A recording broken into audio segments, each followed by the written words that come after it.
Hello everyone, welcome to the Daily Current Affairs Analysis brought to you by Shankar IAS Academy, 1st July 2026. Before getting into the discussion, please make sure that you subscribe to our YouTube channel. If you haven't, please do subscribe and also hit the bell icon to receive on-time updates from the Academy. And coming to the topics for today's discussion, the first topic is about white-rumped vulture. So recently a white-rumped vulture was electrocuted near the village, in a village near the Mudumalai Tiger Reserve. And the second article is about India and drug abuse. So we know that India is located between the Golden Triangle and the Golden Crescent. So this article is talking about why India has to accelerate the anti-drug trafficking initiative in the coming days. And the third article is about asset allocation fund. So recently the Security and Exchange Board of India introduced a new category of asset allocation, that is life cycle fund. So in this background, we will be seeing what is life cycle fund and also certain concepts associated with the asset allocation. And the fourth article is about the recent initiative from the Union government, that is from the Ministry of Health and Family Welfare, for the betterment of the maternal and child health in India. And the fifth article is about EPFO's new digital initiative, that is Centralized IT enabled system. So if you are ready, let's begin the discussion with the first article. Coming to the first article, radio tagged white-rumped vulture electrocuted. Article is taken from the Hindu. So recently, a captive bred radio tagged white-rumped vulture, scientifically known as Gyps bengalensis, was electrocuted in a village nearby the Mudumala Tiger Reserve. So in this background, let us understand more about this article. So we can see that this vulture, this white-rumped vulture, was actually captured by the Tadoba Andheri Tiger Reserve in Maharashtra in the month of December 2025 due to health reasons. And this vulture failed to, continued to experience health issues. Therefore, later this Tadoba Andheri, they spoke to the Karnataka Forest Department, and later the Karnataka Forest Department and the Maharashtra Forest Department, they joined and they spoke to the Tamil Nadu Forest Department and it decided to release this species into the Mudumalai Tiger Reserve, because Mudumalai Tiger Reserve is a good habitat for the vulture population. Therefore, the Karnataka Forest Department and the Maharashtra Forest Department, with the support of the Bombay Natural History Society, they spoke to the Tamil Nadu Forest Department and they decided to release this vulture into the Mudumalai Tiger Reserve. But what we expected was this vulture will acclimatize with the environment of the Mudumalai Tiger Reserve and it will have a healthy life. But the result was paradoxical. The vulture failed to acclimatize with the new environment, and this vulture often left the habitat where it was actually released. This species often left the Sigur Plateau. This vulture often left the Sigur Plateau and got electrocuted on Sunday in the nearby village. So in this background, let us understand more about white-rumped vulture. So white-rumped vulture, scientific name is Gyps bengalensis. So it belongs to the family Accipitridae. So it is a large family of eagle, hawk and kite. So we can see that it is categorized as a critically endangered species by the IUCN Red List, and it is mostly found in the Indian subcontinent, and this Mudumalai Tiger Reserve is one of the good habitat for the vulture population. And we can see that recently, according to the report from the Tamil Nadu Forest Department, there is a slight improvement in the habitat of the vulture population in the Mudumalai Tiger Reserve. And talking about their ecological role, so they are sanitation workers. That means they will remove the dead animal from the environment. Through this, they will control the spread of infection as well as they will remove the waste from the environment. And talking about the major or general threats faced by the vulture population, the first major threat is nothing but the diclofenac. So this diclofenac is one of the major reasons behind the decline of the decline of the vulture as well as hawk population, because this diclofenac will lead to kidney failure. It will lead to kidney failure in the vulture. Therefore, this diclofenac is banned for the veterinary use. And second is electrocution on the power line. So we know that the great Indian bustard as well as this vulture are the great victims of this electrocution. And the next is habitat degradation due to natural as well as anthropogenic reasons, and also the food scarcity because of the change in the climate as well as migration of the prey. So these are the general threats faced by the vulture population. And this is the picture of white ramped vulture. So here you can see the white color. And talking about Mudumalai Tiger Reserve, so this is the place where we released this vulture, and we expected that this vulture will, acclimatize with the environment, but unfortunately the result was paradoxical. So this Mudumalai Tiger Reserve, it is located in the Nilagiri district of Tamil Nadu, and it is a part of Nilagiri Biosphere Reserve, and the nearby, important conservation centers are Bandipur Tiger Reserve in Karnataka, Wayanad Wildlife Sanctuary in Kerala, and Nagarhole Tiger Reserve in the Karnataka. So these are the three important conservation institutions or centers located near the Mudumalai Tiger Reserve. And not this, Mudumalai Tiger Reserve is a home to the largest surviving population of white-ramped vultures in South India. And this is the reason why the Bombay Natural History Society, the Forest Department of Maharashtra and Karnataka decided to release this vulture into the Mudumalai Tiger Reserve. But unfortunately, this vulture couldn't acclimatize with the new environment of the Mudumalai Tiger Reserve. And talking about reintroduction and radio tagging, so we know that radio tagging, so this is done to monitor the movement, habitat, as well as the survival and behavior of a species, including the vulture. And reintroduction means reintroducing a population through captive breeding. So sometimes the species, due to the climate change or due to the changes in the surrounding, the species will face difficulty in surviving in its natural environment. So in such a situation, we will capture those species and we will nourish the species in a man-made setting. And later we will release the species. Once it attains the maturity, we will release the species into a natural habitat. This process is known as reintroduction. So initially, that is in the December month of 2025, we released this species, that is this white-ramped vulture in the Tadoba Andhari Tiger Reserve in the state of Maharashtra.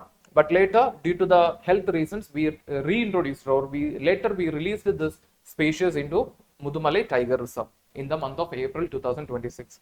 Who are the agencies involved in it? The Forest Department of Maharashtra and Karnataka, and the Bombay Natural History Society, and also the Tamil Nadu Forest Department.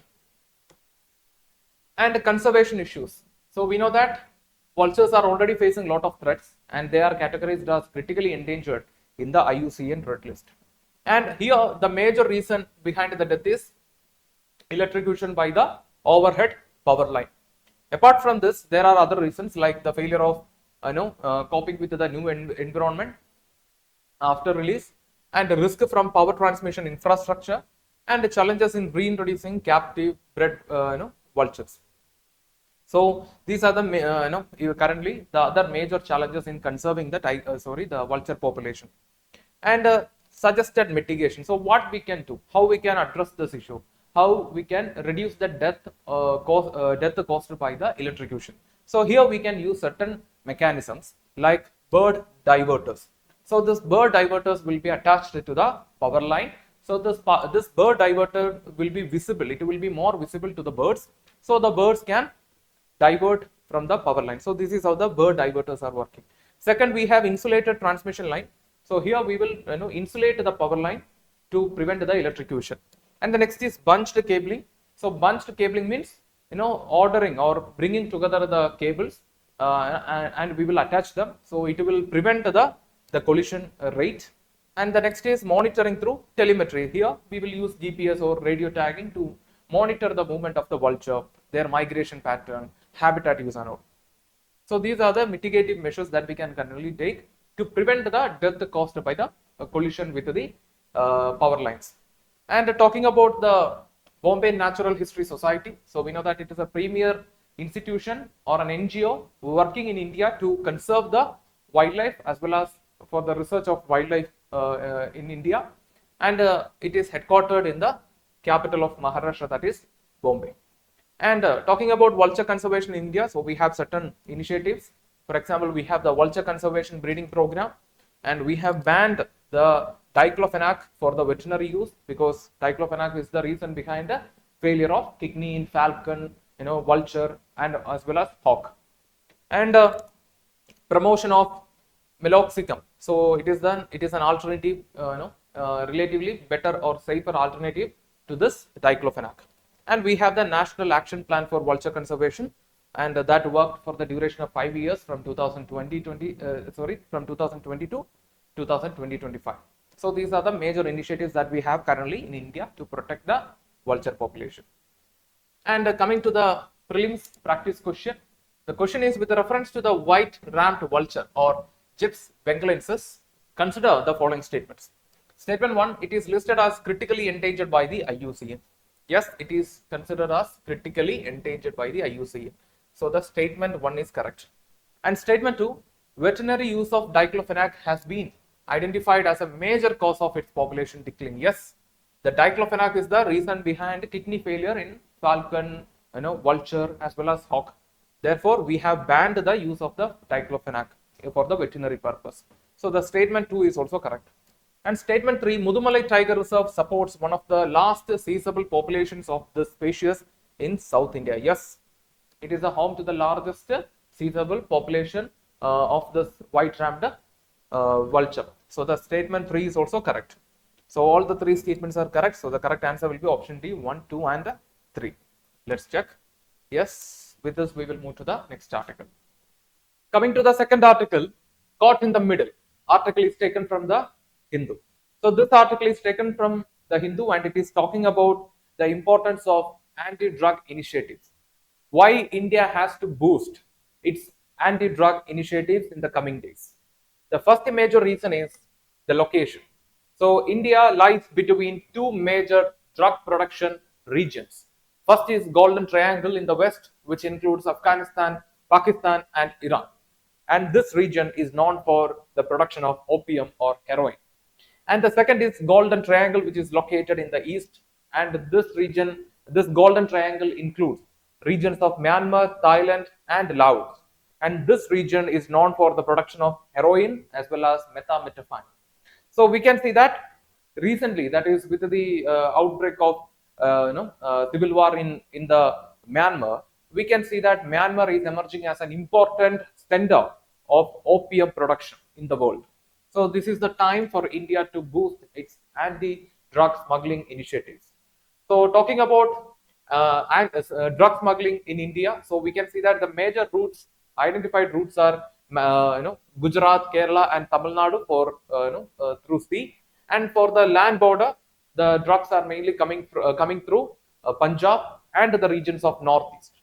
So the crescent, the drug produced in the crescent is entering into India through the Punjab, and the drug produced in the triangle is entering into the India through the northeast region.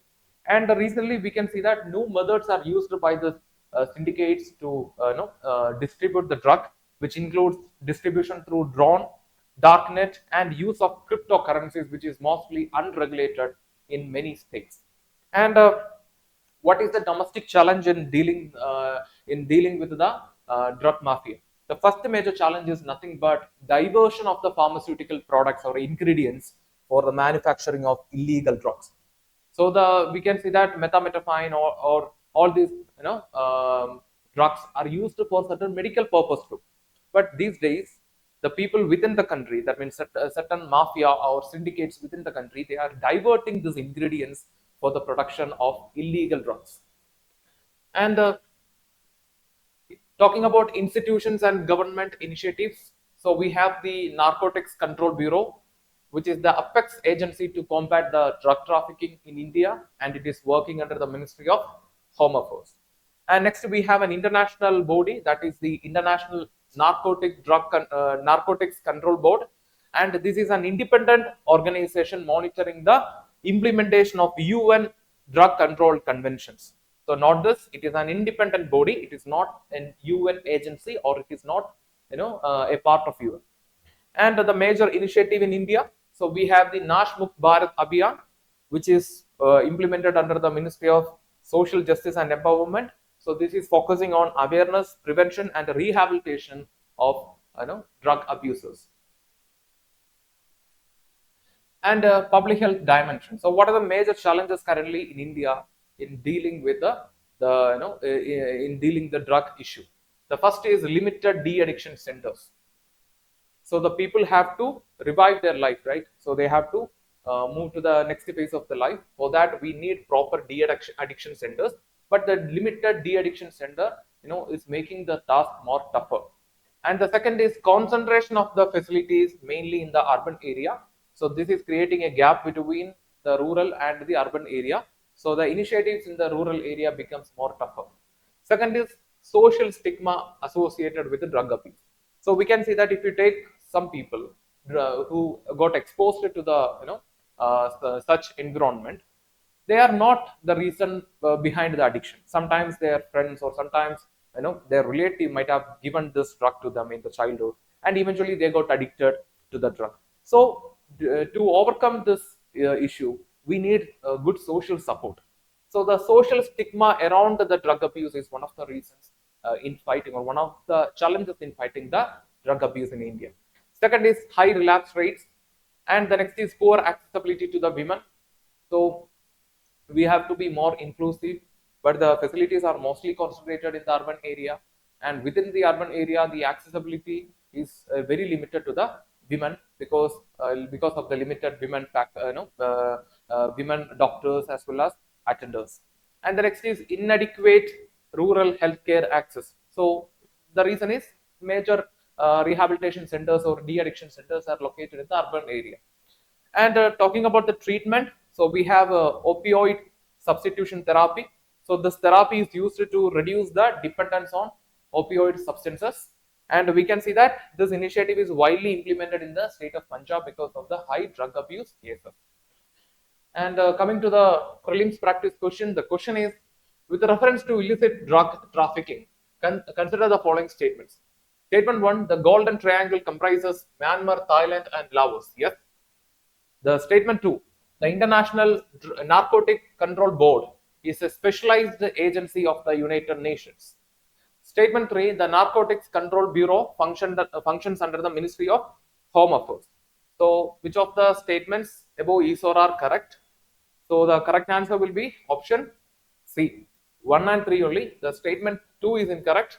The International Narcotics Control Board is a specialized agency of United Nations. No, it is an independent agency. It is not a specialized agency or a part of UN. It is an independent agency that is monitoring the implementation of drug trafficking conventions under the UN. So the statement 2 is incorrect, while statement 1 and 3 are correct. So the correct answer is option C, 1 and 3 only. So let's check. Yes. With this, we will move to the next article. Coming to the third article, what are asset allocation funds? Article is taken from the Hindu.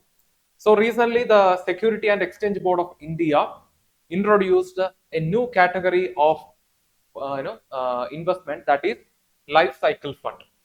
So before understanding about this life cycle fund, we have to understand about asset allocation. What is mean by asset allocation? Asset allocation refers to distribution of investments across different asset classes to create a portfolio. So imagine that you have 1 lakh rupees in your hand, and currently you are in a earning stage. So you will invest this amount. It can be invested in equity, or it can be invested in bond, or some other commodities like gold.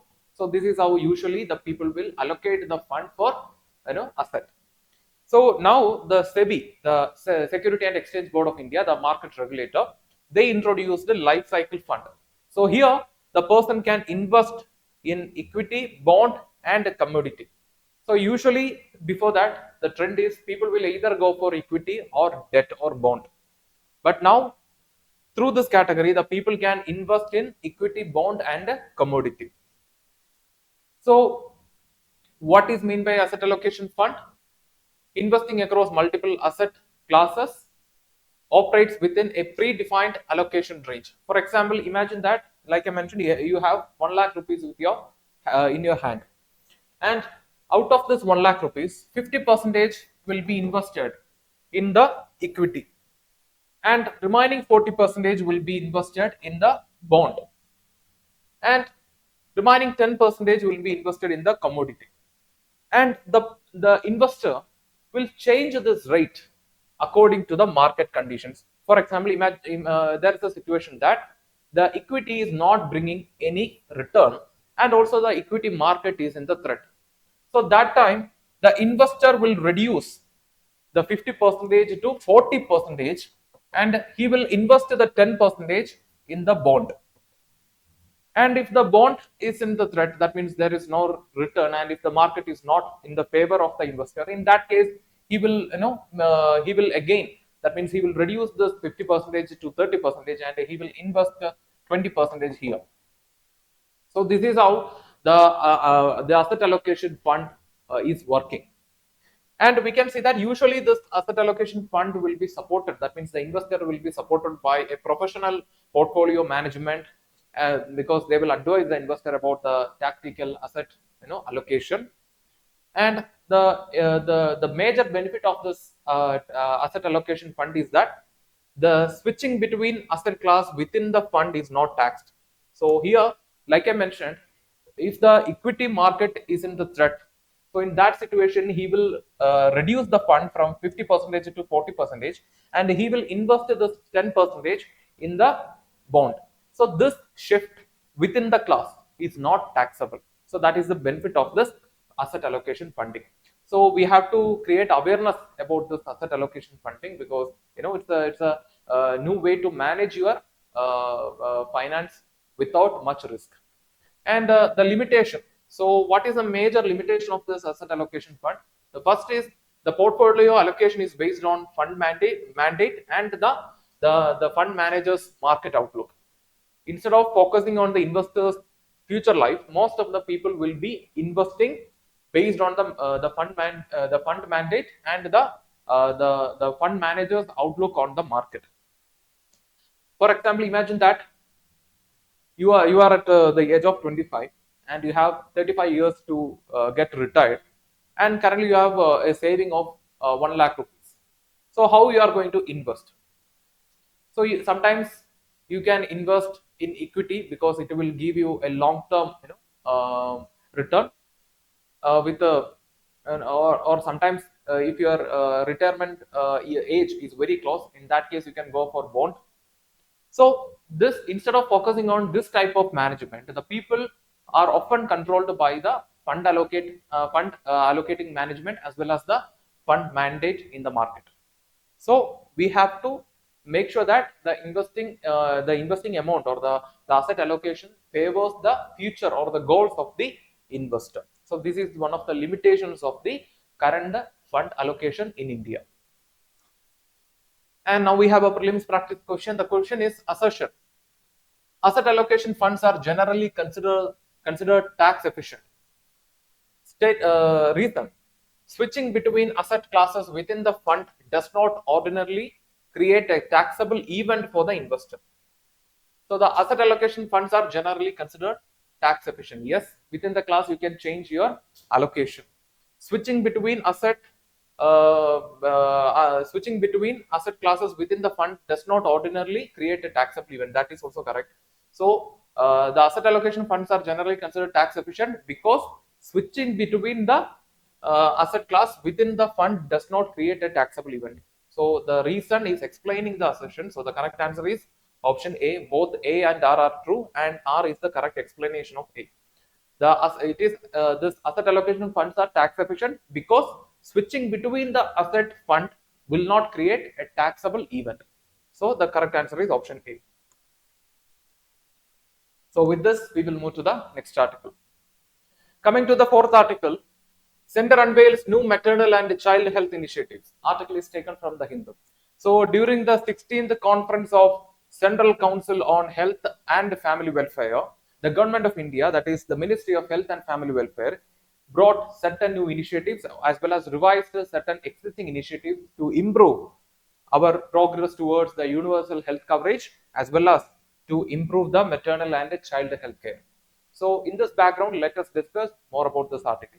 So what are the major initiatives announced in the conference? The first is revised Anemia Mukt Bharat Abhiyan. Second, operational guidelines on National Ambulance Service 2026. And the third is Suman Roadmap 2030. And the fourth is Samagra Sishubala Swasthya Karyakram. So let us discuss what are the features of this major initiatives and what is the significance and what are the existing challenges in implementing this initiative. So we will start with revised anemia Mukt Bharat. So we know that anemia is one of the major reasons behind the declining health, particularly in the tribal population, the sickle cell anemia. So through this revised anemia Mukt Bharat, we are focusing on saturation based screening. So what is saturation based screening? So we will target a particular population with anemia, and then we will make sure that the entire population is screened. And the next is digital beneficiary tracking to track the health of the people. And the next is case based management. Case based management is focusing on tailored treatment for people within the identified population. And next is dietary diversification for better nutrition. And next is behavior change communication, that is creating awareness about the nutrition as well as about the condition. So these are the major initiatives that, or the major measures that we are going to take under the revised anemia Mukt Bharat. And the second is National Ambulance Service Guidelines 2026. So we know that across the states in India, the ambulance service is different. So through this National Ambulance Service 2026, we are planning to bring a uniform national standard for the ambulance service.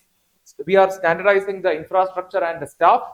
We are bringing more new protocols for emergency response, as well as we are focusing on digital integration across the states and union territories for the ambulance service. So these are the measures that we are going to take under the National Ambulance Service Guidelines 2026. And the next is Suman Roadmap 2030. So the Suman Roadmap 2030 is focusing on improving quality maternal and newborn care, promoting respectful maternity care, and also reducing the preventable maternal and neonatal death in India. And we can see that in the recent time, India have significantly reduced the maternal mortality from 130 to 87. And we can see a constant decline of the maternal mortality rate in India since 1990s. And the next is Samagra Sishubala Swasthya Karyakram, and this is focusing on continuous care to the child until the age of 5. So once a child is born in a neighborhood, the healthcare worker will come to that home, and they will collect data, and they will monitor the health of the child until the age of 5. So the continuous care will be given to the mother and the child until the age of 5. And home-based newborn and young child care, early illness detection, nutrition counseling, and timely referrals. So these are the initiatives that we are going to take under the Samagra Shiksha Bala Swasthya Karyakram. And key improvements in the Indian healthcare. So what are the key improvements in the Indian healthcare in the recent times? First is fall in the maternal mortality. So we can see that the maternal mortality got reduced from 130 to 87, and we are seeing a constant decline in the maternal mortality in the last 30 years. And under 5 mortality got reduced by 79% since 1990, and currently the total fertility rate is below than the replacement rate, that is 2.0. So replacement rate is 2.1. So currently the total fertility rate in India is standing at a 2.0, which is lower than the replacement level. And the life expectancy in India on an average is currently standing at 70.3 years. So these are the major improvements in the healthcare in the recent time. And talking about the disease control, so we can see that since 2015, according to the tuberculosis report from the World Tuberculosis Report from the WHO, there's a 21% decline in the TB cases in India since 2015. And we have successfully eliminated the neonatal tetanus, and also we have we are successfully continuing the polio vaccination, and we are maintaining that polio free status in India. And we have seen progress in the Kala Azar elimination in the recent time, as well as there is a constant decline in the malaria cases and death in India. And talking about immunization, so we have boosted the immunization under the mission Indradhanush, and we can see that nearly 5.46 crore children are covered under the scheme. And we have recently started the HPV vaccination, so which is current, we can see that currently nearly 50 lakh plus adolescent girls got vaccinated for HPV. And talking about the significance of these initiatives, so what is the significance of this new initiative? First, it will strengthen the primary health care. because it is focusing on skilling, as well as creating awareness among the frontline health workers.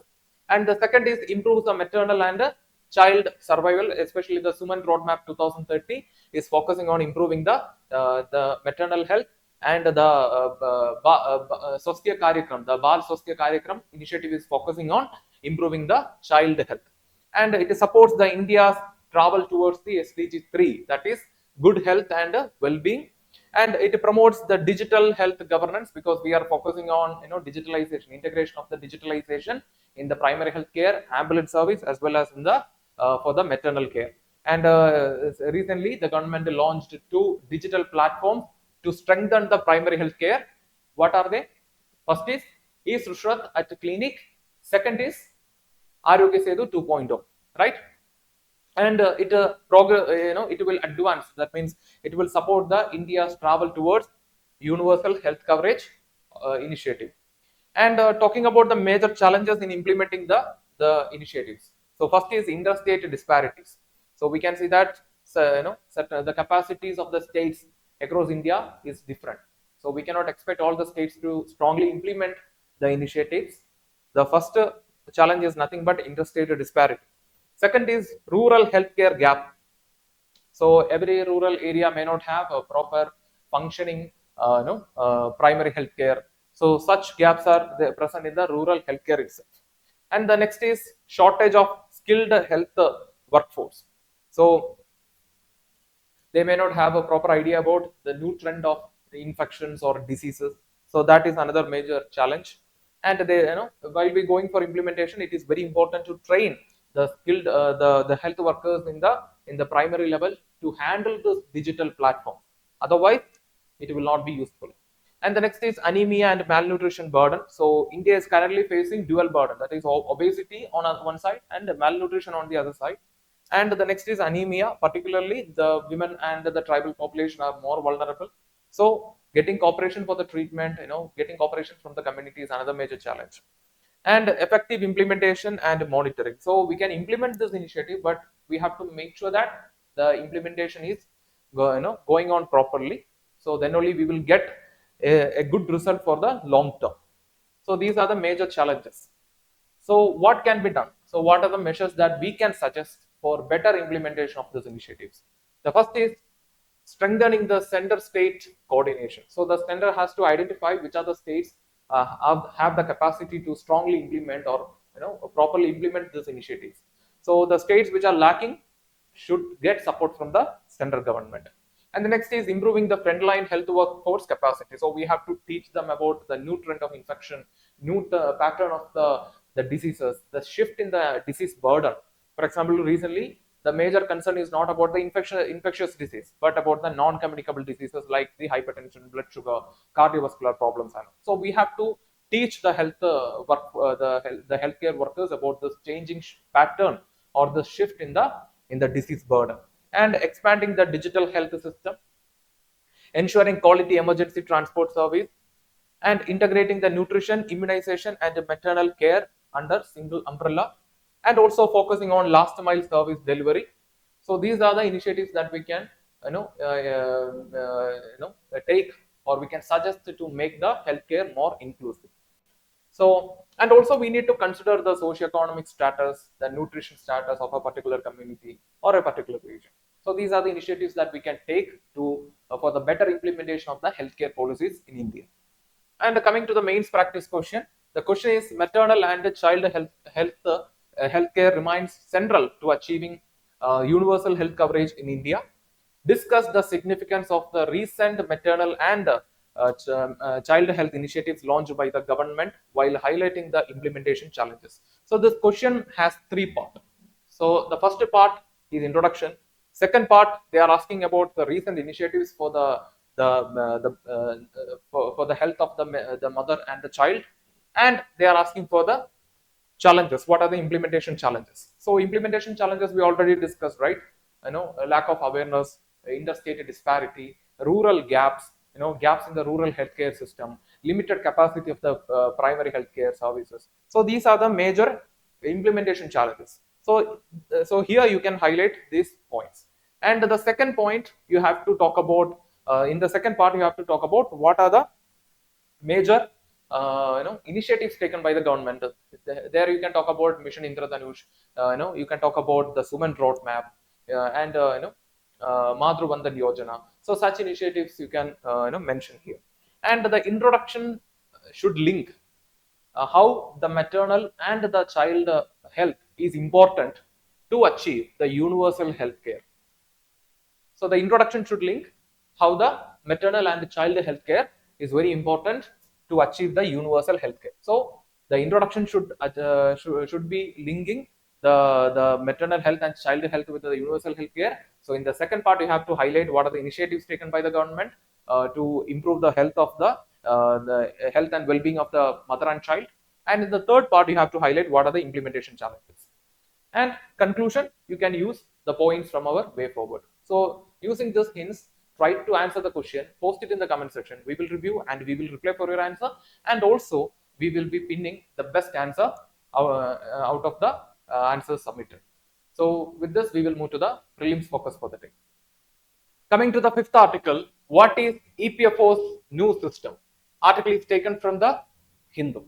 So the Employees Provident Fund Organization has recently taken an initiative to digitalize the service. So in this background, let us discuss more about this article.